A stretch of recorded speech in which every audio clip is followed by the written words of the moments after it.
It doesn't matter how experienced you are as an investor, it's easy to make mistakes. And recently, this has happened to me, and it's reminded me of 3 important lessons. And as Charlie Munger once said, the best way to learn from mistakes is to learn from the mistakes of others. So I'm going to tell you the sad story of where I went wrong in the hope that you can learn from it and avoid making the same mistakes. This video is sponsored by Stockopedia, which provides you with easy-to-use research tools that save you time, help you act more decisively, and improve your success rate in equity markets. Now, as many of you know, I'm an index investor at heart. 90% of my money is invested in a single global equity fund. And that keeps things simple, and I just leave it for long periods of time. All I can do is add more to it or sell some of it, although I don't do that. But I do have a fund portfolio, and the idea behind this fund portfolio is to allow me to try to beat markets. Now, I know the probability of doing that's pretty low, so what I do is I keep it very small. It's only 10% of my overall investments. Another reason why I do that, why I keep a fund portfolio, is that I make mistakes and I learn from those mistakes and I carry on learning about investing. And it has another purpose, which is to keep my hands off the core portfolio and stop me fiddling with it. So this video very firmly falls into the category of mistakes from which I've learnt and from which you can learn as well. So this particular experiment was trying to build a UK small cap portfolio, but with certain style tilts. By style, what I mean is I'm going to restrict my universe of UK stocks to small stocks. So it is a small cap portfolio. I'll also restrict it further by saying that I want to only buy cheap stocks. I don't want to overpay for those stocks. I'll also have a quality filter, so the fundamentals of the businesses are strong. And then finally, I'll have a momentum tilt. In other words, I'll be choosing companies which are on the up rather than on the down. Now, why didn't I just buy an ETF or a fund which tracks that combination of factors? Well, because there wasn't one for the UK. There are factor funds for the UK, but they tend to be fairly restricted. And this particular combination of factors didn't exist. So I had to roll my own. So if we want to visualize this combination of factors, we can do it with this Venn diagram. Quality is essentially filtering for stocks which have good fundamentals, with the fundamental understanding being that quality beats junk. Good companies are better than bad companies. Value means I don't overpay for those companies, and if you buy cheap stocks, usually they tend to outperform long term. But I also want a momentum screen which ensures that I'm not going to buy companies which are currently tumbling because they've fallen out of favour, and which are cheap but getting cheaper. Now, one way I've found to make this whole analysis much easier is to use off-the-shelf classifications from an app called Stockopedia. Now, what Stockopedia does is to rank stocks according to certain criteria. For example, they have a value rank, where they rank stocks within a country, for example, from 0, which is very expensive, all the way up to 100, which is very cheap. They do that by looking at a range of valuation ratios. This would include things like price to earnings ratio, but also things like earnings yield and other valuation metrics. If we're looking at quality ranking, here we're looking at the fundamental strength of a company's balance sheet, where we'd be looking for things like steady earnings growth, but also things like not taking on too much debt, so we'd be looking at the debt to asset ratio, for example. And then finally, momentum combines 2 things. One of them would be the price of the stock, hopefully that's going up, but also whether brokers are upgrading the stock rather than downgrading it. Now, they take these 3 criteria, value, quality and momentum, and they combine it into one stock rank, such that the best stocks according to these criteria are ranked at 100 and the worst at 0. So what I did was I applied fairly strict criteria in my filter, and I came up with a short list of stocks which had very high stock ranks. And you can see that list beside me, although what you can see as stock rank now is not the same as stock rank when I bought the portfolio. But then, of course, something went badly wrong.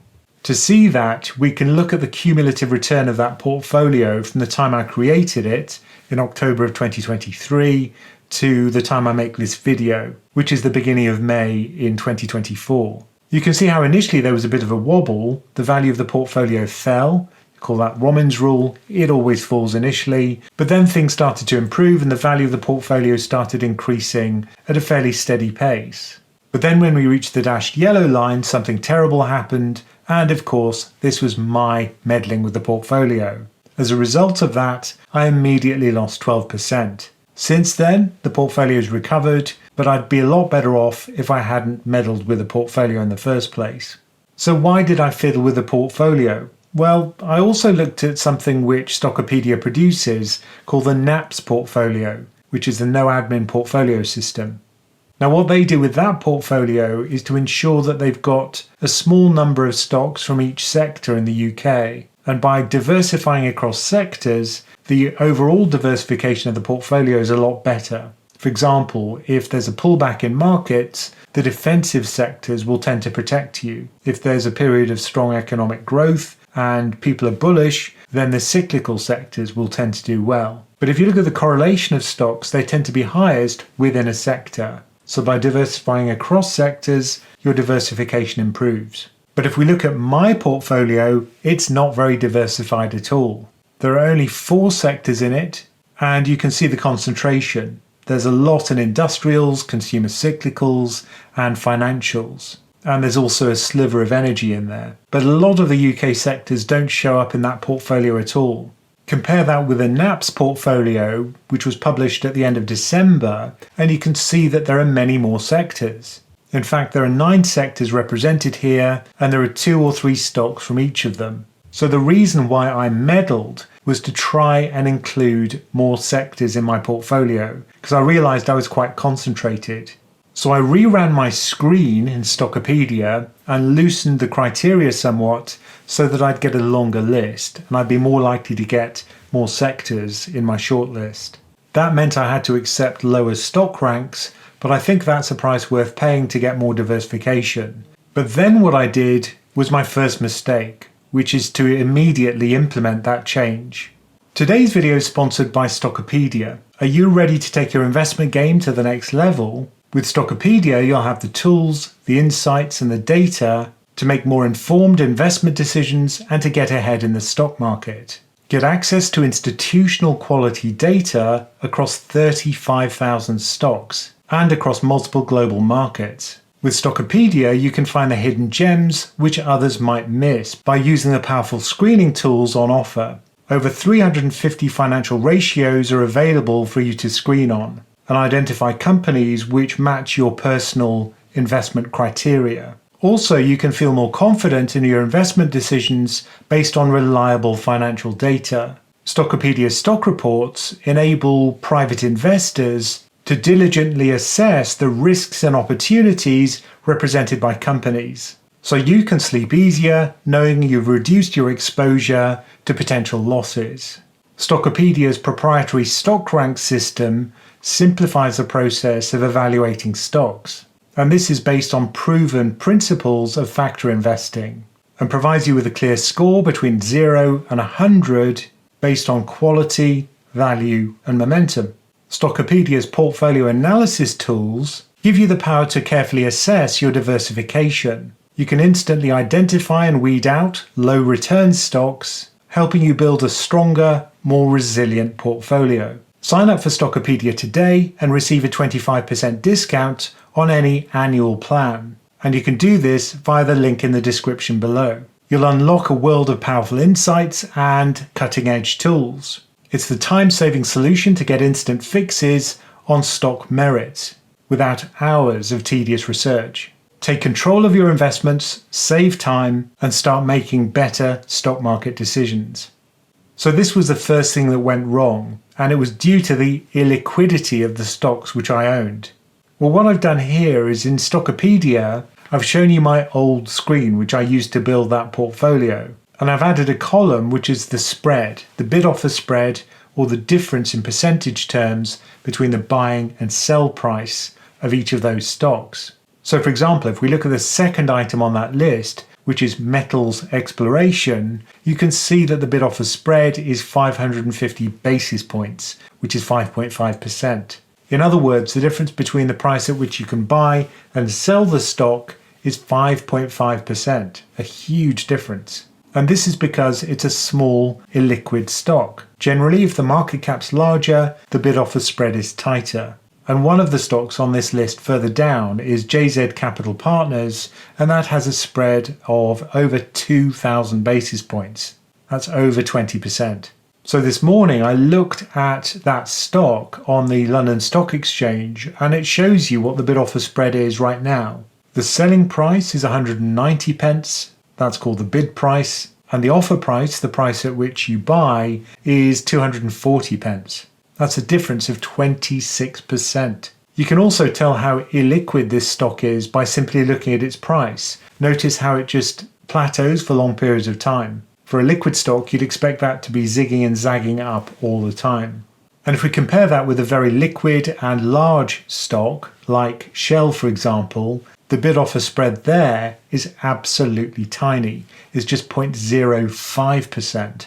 So the key learning here is that zero commission isn't the same as zero trading cost. The platform I was using was a zero commission platform, which means they weren't charging me for each trade.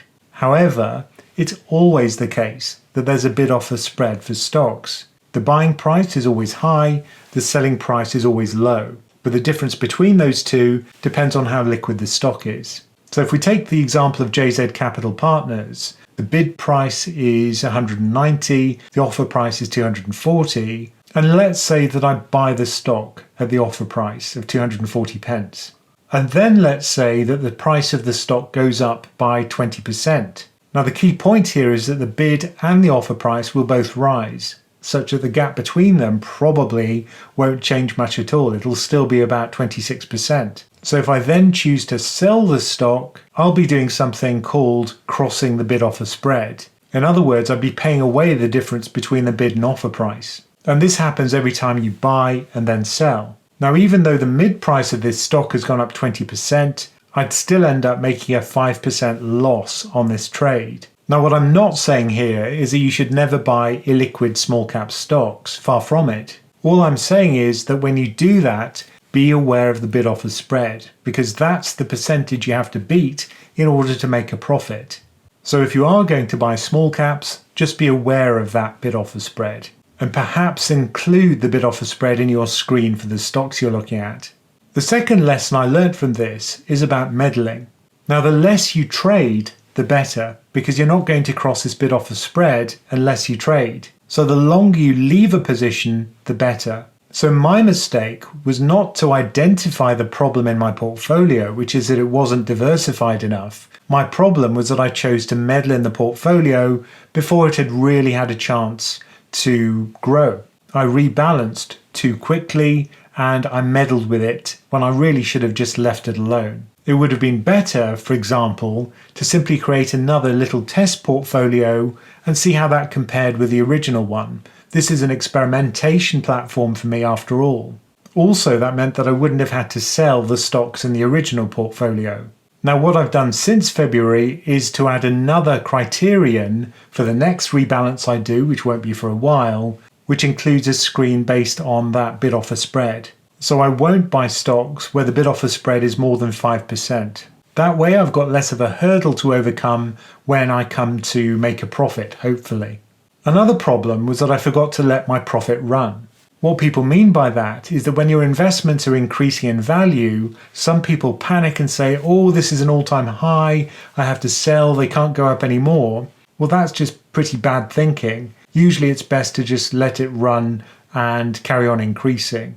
There is no upper limit on stocks, they can increase forever. So I was drawing comfort from the fact that my portfolio had increased by 11%, and I thought, well, fine, I'll rebalance now. Whereas what I should have done is just left it alone for longer, particularly as this was a small cap portfolio which is so illiquid and where rebalancing comes at such a cost. So this begs the question, what are the reasons to sell? I think the most important one is that you need the money. If you want to take money out of your portfolio, remember that's why we invest in the first place.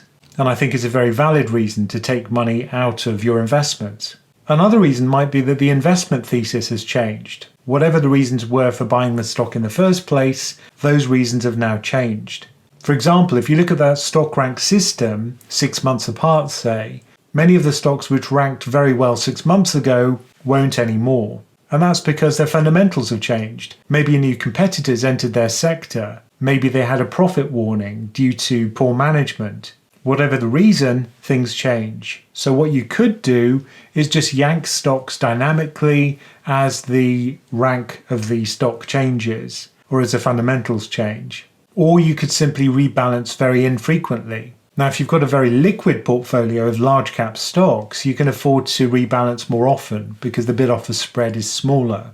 And then a final reason for selling might be that your circumstances change. For example, you might be in need of cash because you've lost your job. You have to sell stuff in order just to live. Or perhaps you've been diagnosed with a serious illness, in which case your investment horizons shorten dramatically, in which case you might just want to enjoy that money while you're still okay. But the general principle here is you don't sell until you absolutely have to.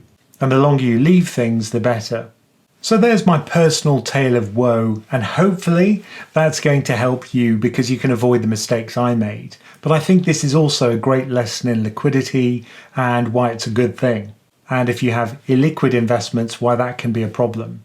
And it's particularly galling because at the end of the video I originally made about this portfolio, I warned people about illiquidity. So maybe I should just listen to my own videos once in a while. Now, don't forget our offer from the sponsor of today's video, Stockopedia. If you use that link in the description below, then you can save 25% off your annual subscription. And, as always, thank you for listening.